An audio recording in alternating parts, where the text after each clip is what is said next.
Hello बच्चों, आइए प्रश्न को देखते हैं। फलन f(x) बराबर में x की घात 3 माइनस में 6x की घात 2 प्लस ax प्लस b अंतराल 1 से 3 में, यहाँ पे बंद अंतराल है, रोले प्रमेय की सभी शर्तों को पूरा करता है। तो a तथा b का मान क्या होगा? यहाँ पे 4 विकल्प दे रखे हैं। चारों विकल्पों में जो सही विकल्प होने वाला है उसका चयन करना है। प्रश्न को हल करने से पहले इसकी मुख्य अवधारणा के बारे में चर्चा कर लेते हैं।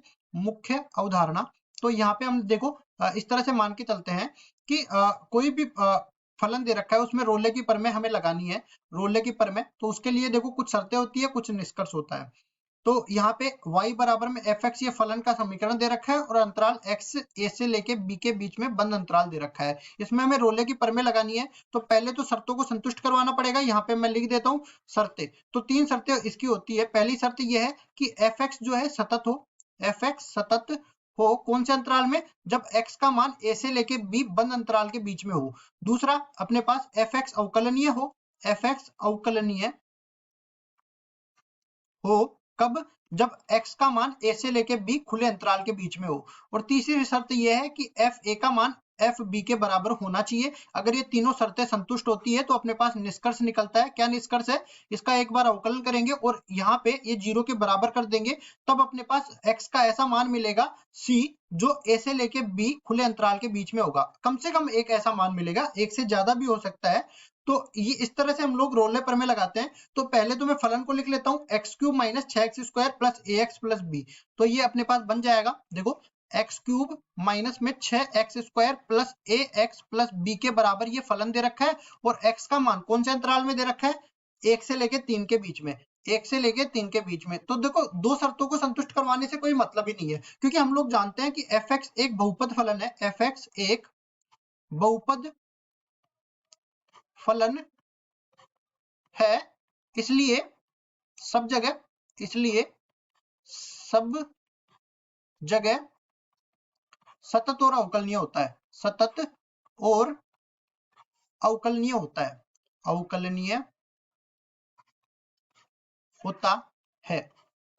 तीसरी शर्त में चलते हैं, एफ ए बराबर में एफ बी। तो यहाँ पे क्या करना पड़ेगा? एफ एक बराबर में एफ 3। तो ये क्या बन जाएगा? देखो 1 की घात 3 माइनस में 6 गुणा में 1 की घात 2 प्लस 1 गुणा में 1 की घात 1 प्लस बी। और दूसरी तरफ बन जाएगा 3 की घात 3 माइनस में 6 गुणा में 3 की घात 2 प्लस 1 गुणा में 3 की घात 1 प्लस बी। अब देखिए इसको आगे सरल कर लेते हैं, तो ये अपने पास बन जाएगा 1 माइनस में 6 प्लस ए प्लस बी। और दूसरी तरफ बनेगा 27 माइनस में 54 प्लस 3a प्लस बी। और देखिए यहाँ पे अपने पास ये बन जाएगा, देखो b से तो b कट गया, सीधा ही काट देते हैं, यहाँ से b से b काट देते हैं। और ये a से देखो यहाँ पे 2a बच जाएगा, तो इधर 2a बच गया। और दूसरी तरफ अपने पास देखो ये अपने पास बचा -5 और यहाँ से बचा माइनस का 27। तो कुल मिला के अपने पास 2a का मान किसके बराबर आ गया? 27 इधर जाएगा तो 27 माइनस 5 22 के बराबर हो जाएगा।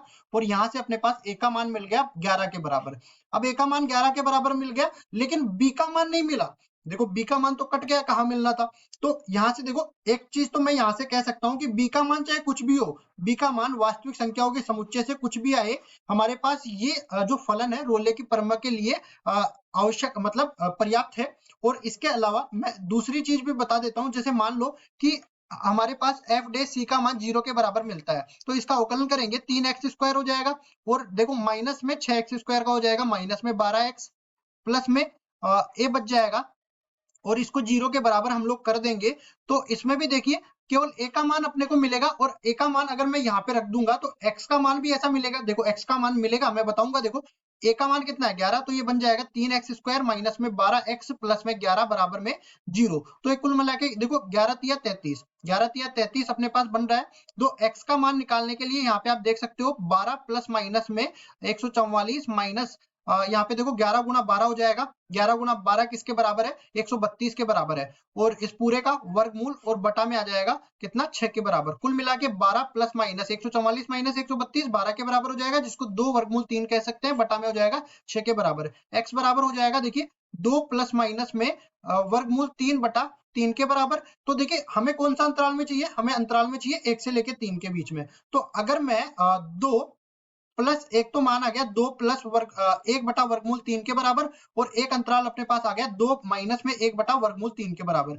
तो यहाँ पे दोनों अंतरालों में से कोई भी मान मैं उठा के रखूंगा तो कोई ना कोई मान ऐसा होगा जो 1 से 3 के बीच में आएगा। हमें देखो कोई फर्क नहीं पड़ता कि कौन सा मान 1 से 3 के बीच में आएगा, लेकिन एक मान तो आएगा। ठीक है जी। लेकिन यहाँ पे भी आप देख सकते हो कि बी का कोई प्रभाव नहीं पड़ा। ये सारा जो मैंने यहाँ पे बताया है, इससे मैंने कहा कि बी का यहाँ पे भी कोई प्रभाव नहीं पड़ा, मतलब बी वास्तविक संख्याओं में से कोई भी संख्या आ सकती है। तो आप देख सकते हैं कि ए का मान तो 11 और बी का मान कोई भी संख्या। तो विकल्प देख लेते हैं कौन से विकल्प में ऐसा दे रखा है। तो 11 और -6 ये ए विकल्प में दे रखा है। अब देखो किसी भी विकल्प में 11 नहीं दे रखा है ए का मान, तो सारे विकल्प गलत हो जाएंगे, ए विकल्प बिल्कुल सही हो जाएगा। आशा करता हूँ ये सवाल आपको समझ में आया होगा। धन्यवाद।